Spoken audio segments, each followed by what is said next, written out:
All right, everybody, welcome to the Backseat Huddle podcast, episode 80. It is Friday, which means I am doing predictions once again because I do predictions every motherfucking Friday. So last week when I did predictions, because it was Friday, I did really fucking poorly. I had a rough week at 5-6, which was easily my worst week of the season, but that did bring me to 42-25 on the season picking game. So overall, I'm still having a pretty damn good season, but just sucking a little bit last week because last week was really unpredictable.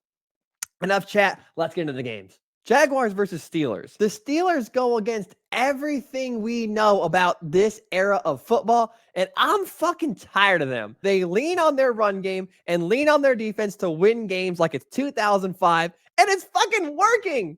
Like, what the fuck is this? What is this? Their offense is boring as shit, predictable as shit. Matt Canada's fucking terrible, and they're still winning games. How? Kenny Pickett's touchdown to interception ratio is 5-4, and Najee Harris is actually the slowest player I've ever seen in my life, and they're 4-2. Get the fuck out of here. How does this happen? How does this keep happening? How are the Steelers winning games? I don't get it with the Steelers. I want to pick against them every single week, but yet here they are, and they just keep winning games, and I cannot fathom it. For the Jaguars, I've had them second in my power rankings the last 2 weeks, and it's going to blow up in my face this week. I can feel it. This game sucks if you're rooting for the Jaguars like I am, because here's the bitch of this game. Of the 10 best players in this game, both teams combined, about 7 of them are Jaguars. And it's not going to fucking matter because the Steelers' strength is matched up against the Jaguars' weakness. The Steelers' pass rush motherfucks everyone week in and week out. They're just a terror to deal with. And the Jaguars' offensive line is basically the only weakness on their team. And their quarterback is recovering from a knee injury. That's a bad combination. I can totally see this being another Pittsburgh stolen win. The Jaguars are significantly better than the Steelers are on paper, especially in today's modern NFL where the superior head coach quarterback combo typically wins, but it never seems to fucking matter for the Steelers. I don't want to pick this game. I just don't because it feels like another goofy ass fucking Pittsburgh win, but I'm going to go against my better judgment and I'm going to pick it anyway. Jaguars with no faith win this game 27-21. 49ers versus Bengals. There's no motherfucking way that this 49ers squad is about to go on a 3-game losing streak, even if it means I have to pick Sammy D over Joe Burrow. Are we actually sure about our opinion on Sam Darnold being a bust? Do we actually know that for a fact? Sam Darnold has had the misfortune of having 2 of the worst head coaches you could ask for to start your career. How can you even judge this dude when he got drafted by Todd Bowles, whose offense in Tampa currently has the least yards in the NFL? Then he had Adam Gase, and then he got to follow that up with Matt Rule. Like, bruh. I'm not saying Sam Darnold is going to turn into fucking Tom Brady. His issues are his issues, and he definitely has his share of blame for his lack of production in his career. But to a point, you're also a product of what you have around you.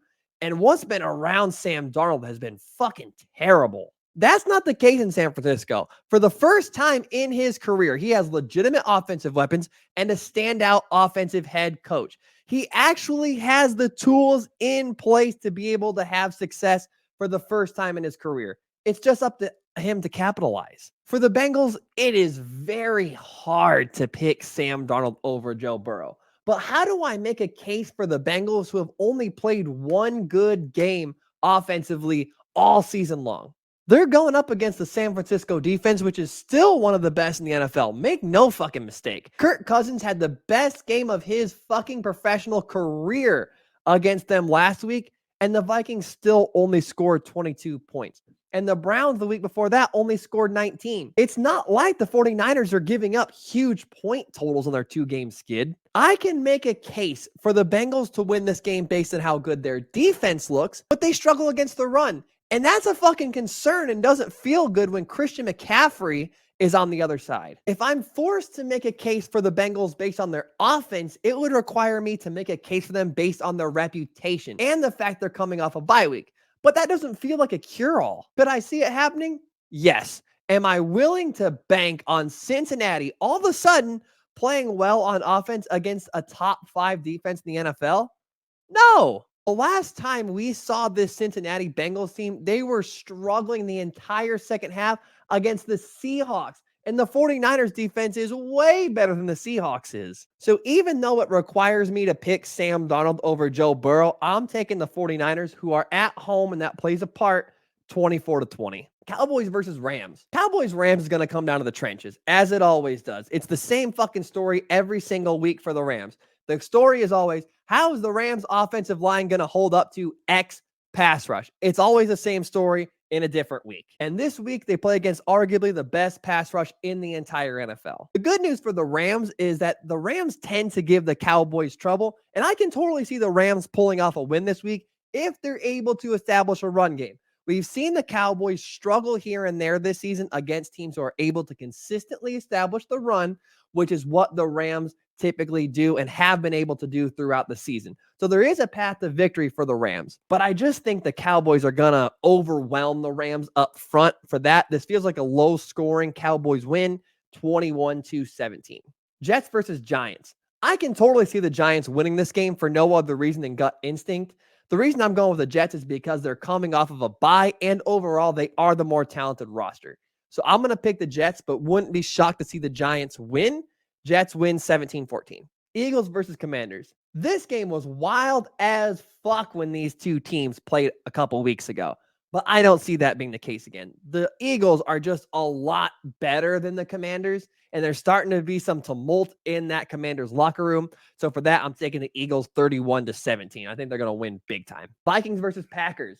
Jordan Love stinks. I've been telling you guys this since week one. Since week one, I've been saying Jordan Love is not the answer, and I'm motherfucking right as shit. Vikings win another one, 24-20.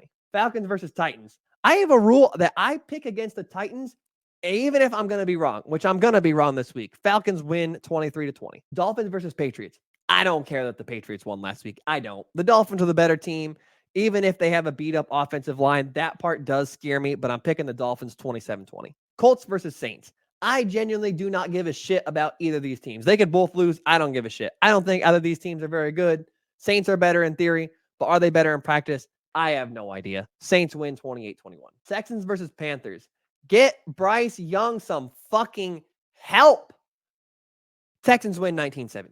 Browns versus Seahawks. I have no idea what to make of the Browns pulling the 49ers to 17 points and then a week later allowing 38 to the Colts. What is this team? Seahawks win 28-20. Chiefs versus Broncos.